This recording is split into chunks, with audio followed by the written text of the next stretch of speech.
So Sonic Frontiers got its first gameplay trailer a couple of days ago now, and it's set to release in late 2022. Now the footage is very, very interesting to me because, as most people have seen, what Frontiers seems to be doing is taking a cue from The Legend of Zelda Breath of the Wild. It looks to be going towards an open world format for Sonic, and some people have reasonably said all they've done is hire the guy that puts things in the Unreal Engine for this game. There's clearly a lot of work that's gone into this, and there's clearly a lot yet to be done. There's no real cohesive idea behind how the game works at the moment. But I do think that the release of this trailer really does mean something, in a way that prior Sonic games haven't meant anything for a while now. So, to understand why I think this, we need to go into a quick history of the boost system. So, in this Frontiers trailer, you can see very, very clearly that Sonic has the ability to boost. He can move very, very quickly, after pressing a button it seems, and that means that he's able to get around the map at an incredible pace. But boost gameplay has always had a problem, and that is very, very simple. It is very difficult for Sega to make enough content for a boost game. That is to say, if Sonic is going at 100 miles per hour through levels, Sega needs to have a massive level to accommodate for that level of speed. And because Sonic can stop anywhere he wants to, Sega can't take shortcuts with the level. They can't just not put things where somebody might stop.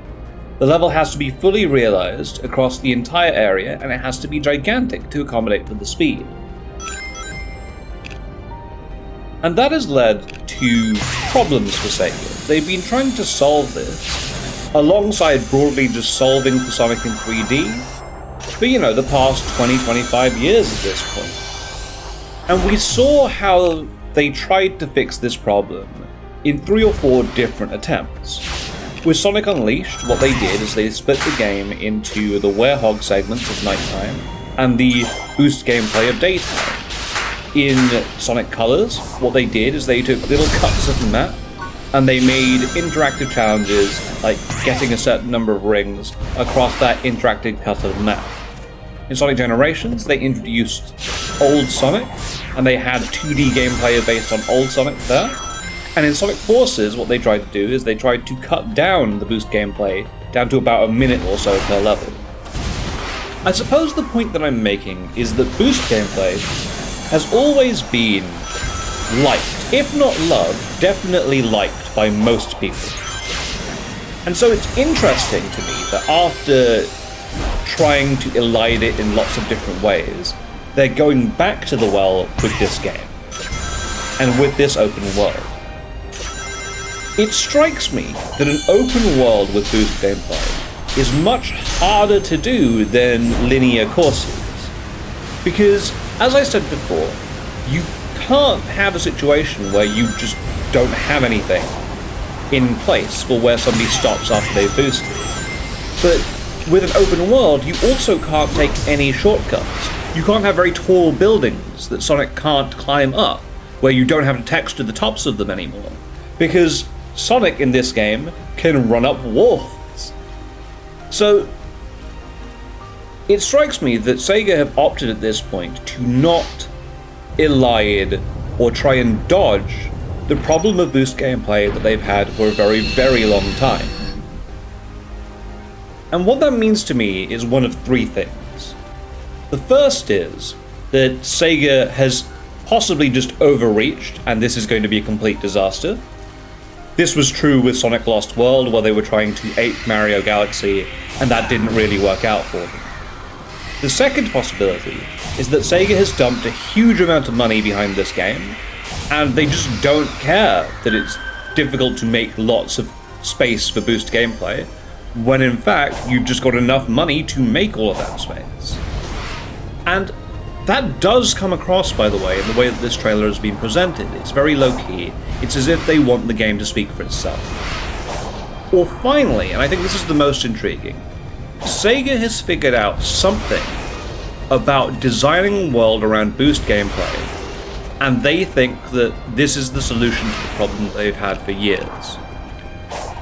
I think that Sega overreaching is the most likely situation, and it's probably just going to be a disaster. But equally, I say that the second option, Sega's put a lot of money behind this game, speaks to their faith in the product that they're putting out. And the third is the most interesting to me, because it speaks about a level of innovation that we've not seen out of Sonic Team before. And I believe that this innovation can exist. It can be a thing, because we've seen that happen with Forza Motorsport. We've seen that happen with lots of racing games, where what they've managed to do is use the open world in multiple different ways. So for example, a left turn in one course would be a right turn in the next course going in the opposite direction. And they've used this to create multiple places where players can interact with the content that's in front of them and do something interesting. So maybe that's what Sega's done, and maybe they've managed to innovate a world where Sonic can travel around and it just be a satisfying experience overall. And I'm looking forward to finding out which of those options is true. If it's a disaster, at least it'll be fun.